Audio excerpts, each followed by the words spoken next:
દર્શક મિત્રો, સ્વાગત છે તમારું મનન ટાઈમ ન્યૂઝમાં। ઈ-કેવાયસી માટે લોકોને થતી હાલાકી। વહેલી સવારથી જ ઈ-કેવાયસી માટે લાગી નર્મદા ભવન ખાતે લાંબી કતાર।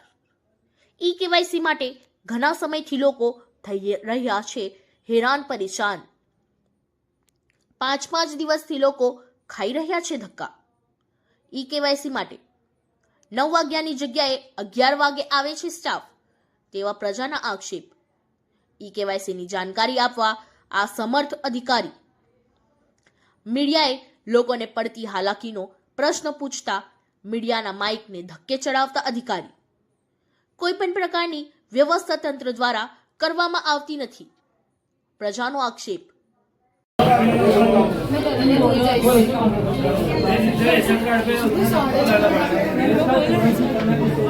कौन बोलने जाएगा? हो रहा है वही होने दो।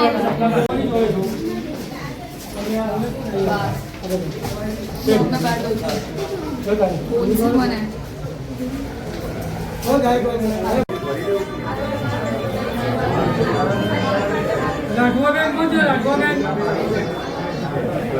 राघवेन